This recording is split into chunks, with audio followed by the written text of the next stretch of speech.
दोस्तों आप सभी का स्वागत है आपके अपने चैनल जैक वाला में, जहाँ पे कि हम लोग बात कर रहे हैं क्लास 9 सब्जेक्ट हमारा विज्ञान।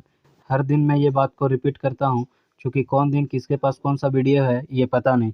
तो सब्जेक्ट हमारा विज्ञान, इम्पोर्टेंट MCQ क्वेश्चंस, और उसमें चल रहे हैं हम लोग फ़िलहाल चैप्टर वाइज, जिसमें कि हम लोग बाईलिंगुअल बात करते हैं।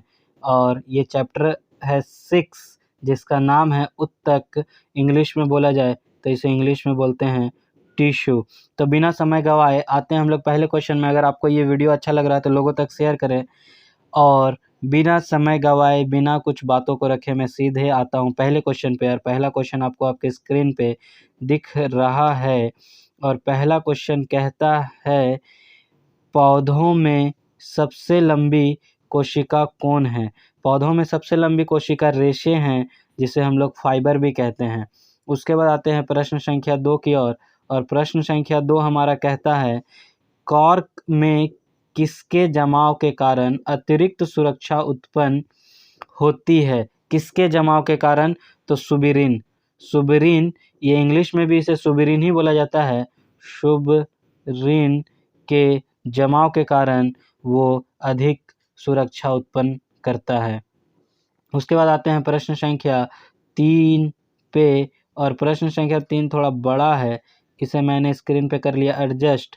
और कहता है वाहिनी मतलब वेसल, वाहिनी मतलब वेसल, और सखी कोशिकाएं मतलब कॉम्पेनियन सेल।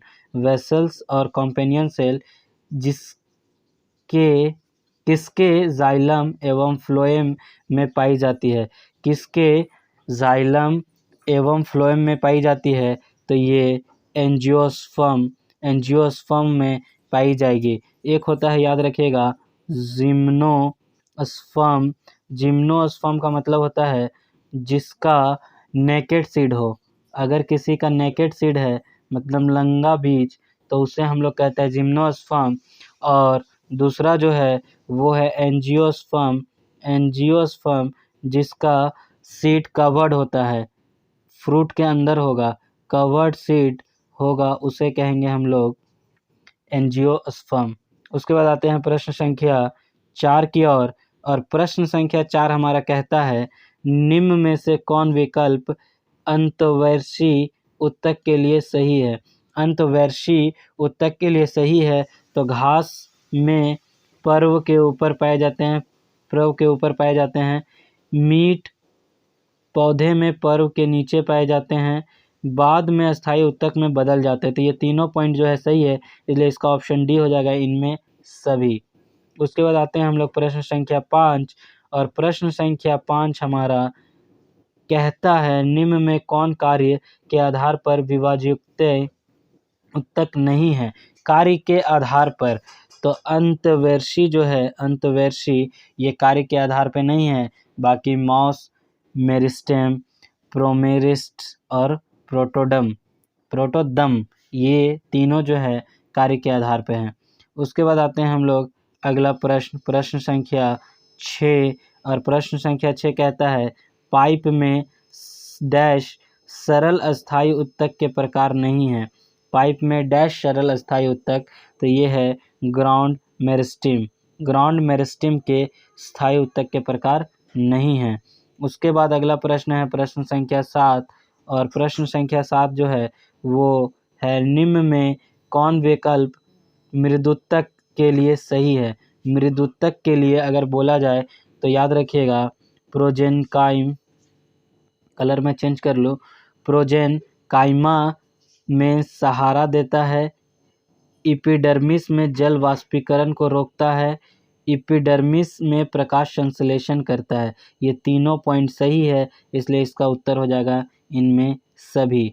उसके बाद इसी तरह का प्रश्न है प्रश्न संख्या 8, और प्रश्न संख्या 8 जो है वो हमारा कहता है डैश काफ़ी मोटे दीवाल वाले मृत कोशिका से बना होता है। मृत कोशिका से बना होता है तो दृढ़ तंतु, दृढ़ तंतु जो है, दृढ़ तंतु वो मृत कोशिका से बना होता है।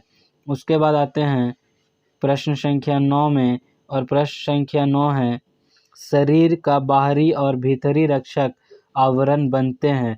तो किससे बनते हैं, किस टिश्यू से बनते हैं, तो याद रखिएगा एपिथेलियम टिश्यू, ये टिश्यू का एक प्रकार है, उसी से बना होता है।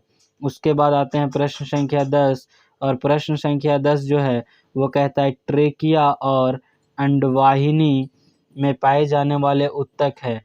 तो ट्रेकिया और अंडवाहिनी में पाए जाने वाले उत्तक है पच्छमल इपिथेलियम। ये भी इपिथेलियम टिश्यू से ही बना है, लेकिन उसके आगे लगाना है पच्छमल इपिथेलियम। उसके बाद आते हैं हम लोग प्रश्न संख्या 11 में, और प्रश्न संख्या 11 जो है कहता है मृदुत्तक की कोशिकाओं के बीच पाए जाते हैं। तो क्या पाए जाते हैं, तो इसके बीच अंतर कोशिकीय स्थान पाए जाते हैं, ये इसका सही उत्तर है। उसके बाद आते हैं हम लोग प्रश्न संख्या 12, और प्रश्न संख्या 12 जो है वो कहता है जिस मृदुत्तक की कोशिकाओं में हरित लवक पाया जाता है उसे कहते हैं। जब हरित लवक पाया जाएगा तो उसे कहेंगे क्लोरीन काइमा, हरित लवक क्लोरीन काइमा। उसके बाद आते हैं प्रश्न संख्या 13, और प्रश्न संख्या 13 है मूंगफली और बादाम के छिलके में पाई जाती है। ये बहुत सारे सेट्स में क्वेश्चन आया है, ये VVI क्वेश्चन है, याद रखिएगा। मूंगफली और बादाम के छिलके में पाए जाते हैं तो क्या, स्क्लेरिट्स पाए जाते हैं उसमें। उसके बाद आते हैं हम लोग प्रश्न संख्या 14 में। प्रश्न संख्या 14 है कॉर्क कोशिकाओं में पाया जाता है। कॉर्क कोशिकाओं में क्या पाया जाएगा, तो ट्यूबरिन पाया जाता है। उसके बाद है हम लोग प्रश्न संख्या 15 की ओर, और प्रश्न संख्या 15 है आपका ट्रैकिड्स पाए जाते हैं। तो ट्रैकिड्स जाइलम में पाए जाते हैं, सीधा याद रखना है, जाइलम में। उसके बाद है प्रश्न संख्या आपका 16, और प्रश्न संख्या 16 जो है वो कहता है पौधे की लंबाई किस उत्तक द्वारा बढ़ती है। तो लंबाई किस उत्तक द्वारा बढ़ेगी, तो शीर्षस्थ विभाजयोत्तक, ये याद रखना है आपका। शीर्ष मतलब ये लंबा वाला बात भी कर रहे हैं, शीर्ष वाला, तो ये हो जाएगा आंसर। उसके बाद है 17, और 17 नंबर प्रश्न कहता है मृदु उत्तक एक प्रकार का क्या है, तो सरल उत्तक है। सरल उत्तर मतलब सिंपल टिश्यू, इसको इंग्लिश में बोलते हैं सिंपल टिश्यू, तो ये सिंपल टिश्यू है, याद रखना है। उसके बाद हम लोग प्रश्न संख्या 18 पे आते हैं, और प्रश्न संख्या 18 कहता है जीवित कोशिकाएं पाई जाती है कहाँ, तो मृदु उत्तक और स्थूल कून उत्तक में। सी नंबर, मृदु उत्तक और स्थूल कून उत्तक में। प्रश्न संख्या 19 जो है हमारा कहता है विभाजन की क्षमता 19 विभाजन की क्षमता होती है। तो विभाजन की क्षमता विभजोत्तक कोशिकाओं में होती है। विभजोत्तक नाम से भी लग रहा है विभाजन, तो इसी को टिक कर देना है। नाम से कोई लगेगा हिंट तो उसको एकदम धर लेना है, छोड़ना नहीं है हम लोगों को। अब अगला प्रश्न है हमारा प्रश्न संख्या 20, वो कहता है किन कोशिकाओं की भित्ति लिग्निन के कारण मोटी हो जाती है। लिग्निन इंग्लिश में भी इसको यही बोलते हैं, मोटी हो जाती है। तो दृढ़ उत्तक की कोशिकाएं जो है वो लिग्निन के कारण मोटी हो जाती है।